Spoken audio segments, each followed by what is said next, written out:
अस्सलाम वालेकुम फ्रेंड्स, कैसे हैं आप सब। उम्मीद है कि सब खैरियत से होंगे और सभी की गार्डनिंग बहुत ही अच्छे से चल रही होगी। तो आज मैं आपके साथ एनुअल क्राइसैंथेमम पे बात करूंगी। एनुअल क्राइसैंथेमम को अफ्रीकन डेजी भी कहा जाता है और काफ़ी हार्डी प्लांट है ये। इसको आप सीड के ज़रिए ग्रो कर सकते हैं और ये सेल्फ सीडलिंग से भी ग्रो हो जाते हैं। अगर एक साल हमने ग्रो किए हैं तो इसके सीड पॉड उतारते हुए कुछ सीड गिर गए हैं या उतारना भूल गए हैं हम, तो नेक्स्ट टाइम वो खुद से जर्मिनेट हो जाते हैं। जब इनका मौसम आता है सितंबर अक्टूबर में, जब हम सीडलिंग करते हैं, तो मैं वैसे इनको हर दफ़ा सीडलिंग के ज़रिए ग्रो करती हूँ। तकरीबन 15 सितंबर के बाद मैं सीड ग्रो कर देती हूँ और बहुत जल्द ये एक हफ्ते के अंदर अंदर इनकी जर्मिनेशन हो जाती है और 2 से ढाई माह लेते हैं ये फ्लावरिंग तक आने में। और काफ़ी हार्डी प्लांट होने की वजह से आप इसको किसी तरह की भी सॉइल में लगा दें, ये इजीली ग्रो हो जाते हैं। तो मैं तो वैसे जैसे बनाती हूँ, अच्छी वेल ड्रेन सॉइल और बीच में किचन कंपोस्ट ऐड करके, काउ डंग कंपोस्ट ऐड करके, तो सभी प्लांट्स की मेरी जो सॉइल होती है वो ऐसी ही होती है। तो देखिए माशाल्लाह, यकीन आ रहा है इतने सारे फ्लावर्स देखे कि ये सारे के सारे पॉट्स में ग्रो हो रहे हैं। बिल्कुल ऐसा इमेज आ रहा है जैसे ज़मीन में क्यारी में ग्रो किए हुए फ्लावर्स हों। तो बहुत ही आसानी से ग्रो होने वाला ये प्लांट है और बहुत खूबसूरत लगता है। फूलों को पसंद करने वाले जितने भी लोग होते हैं, उनको शायद ही कोई ऐसा हो जिनके पास अफ्रीकन डेज़ी ना हो या वो अफ्रीकन डेज़ी को पसंद ना करते हो।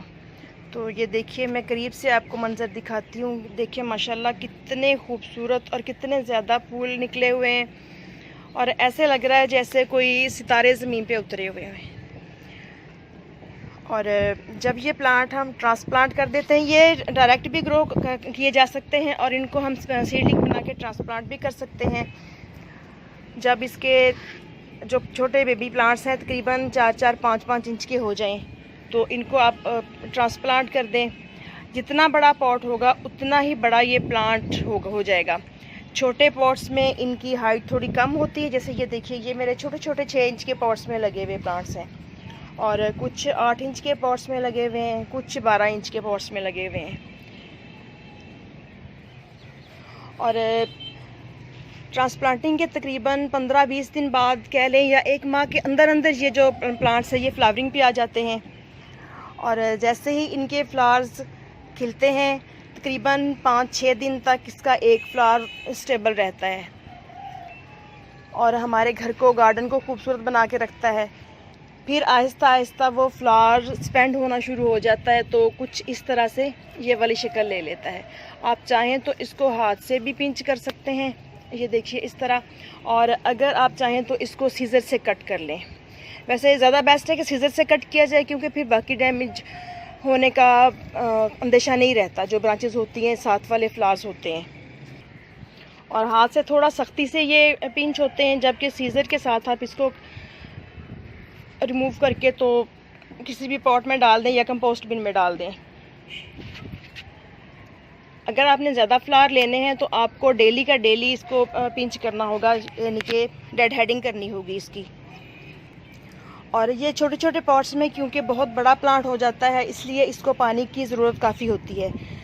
तकरीबन इसको डेली पानी देना पड़ता है। अगर सर्दी है आपके यहाँ तो फिर आप इसको जब मिट्टी सूखे तो पानी दें, लेकिन मेरे यहाँ तकरीबन अब काफ़ी ज़्यादा गर्मी हो चुकी है और टेम्परेचर जो है वो 26-27 पे जाना शुरू हो गया है दिन के टाइम।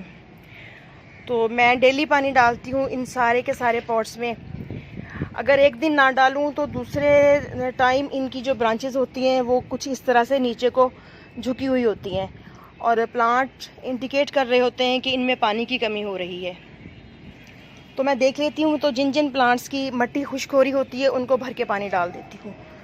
और बाहर के मौसम का ये खूबसूरत फ्लावरिंग प्लांट है। कई जगहों पे ये एनुअल के तौर पे भी ग्रो हो जाता है और ज़्यादातर ये जो है वो पेरिनियल ही होता है।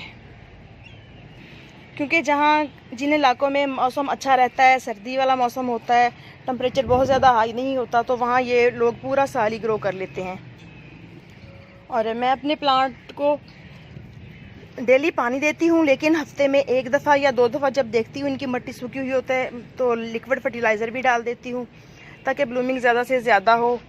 और बाहर का मौसम है और जितने भी गार्डन में फूल खिले हुए हों उतने ही कम होते हैं, और बहुत ही प्रीटी लुक देते हैं जब बहुत सारे फूल एक साइड, यानी कि एक तरह के फूल एक जगह पे खिले हुए हों। तो अच्छी जो पोरस और रिच फर्टाइल सॉइल आप अगर बना के इसको लगाएंगे तो फिर आप इस तरह से रिज़ल्ट पाएंगे। देखें कितनी ज़्यादा ढेरों इस पे बर्ड्स आई हुई हैं और बेशुमार फूल खिले हुए हैं जो कि बहुत खूबसूरत लग रहे हैं। जिन इलाकों में गर्मी बहुत ज़्यादा होती है वहाँ ये जून जुलाई में जाके तो प्लांट ख़त्म हो जाते हैं। और इन प्लांट्स को डिजीज़ वगैरह का क्या इशू आता है, तो इन पे बाज़ औक़ात स्पाइडर माइट्स का अटैक हो जाता है, तो इसके लिए मैं इन पे ऑर्गेनिकली स्प्रे भी कर देती हूँ। लेकिन अगर मैं देखूँ कि गार्डन में ज़्यादा फैली हुई है ये बीमारी, तो फिर मैं इमीडाक्लोप्राइड पानी में डाल के 1 लीटर में 1 टीस्पून तो इसको स्प्रे कर देती हूँ। और मेरे पास ग्रो होने वाले उन फूलों में इसका शुमार होता है कि जिसने मुझे बहुत अच्छे से दोस्त दिए हैं, जिनकी वजह से मुझे दोस्त मिली हैं बहुत ही अच्छी और बहुत ही प्यारी। अल्लाह ताला उनको अपने हिफ्ज़ व अमान में रखे, सदा खुश रखे। और मेरे साथ इन प्लांट्स का एक और भी बहुत ही गहरा रिश्ता है कि इनको देख के, इन फ्लावर्स को देख के मुझे मेरे बचपन की याद आती है। मेरे घर के करीब मेरे मामू का घर होता था, तो वहाँ उन्होंने अपने घर के बाहर छोटा सा लॉन बनाया होता, तो इनकी जो लॉन की क्यारियाँ थी वहाँ ये फूल रंग रंग के भरे होते थे और बहुत ही खूबसूरत लगते थे। और आपको पता है कि जब हम बचपन में होते हैं, जो चीज़ देखते हैं, जिन चीज़ों के साथ हमारा लगाव हो जाता है, तो वो हमें आखिरी उम्र तक भी नहीं भूलती। अफ्रीकन डेज़ी 2 किस्म के होते हैं, एक वाइट के साथ येलो का कम्बिनेशन होता है और एक जस्ट येलो कलर के होते हैं। बहुत ही खूबसूरत सा ये कलर, आंखों को लुभाने वाला।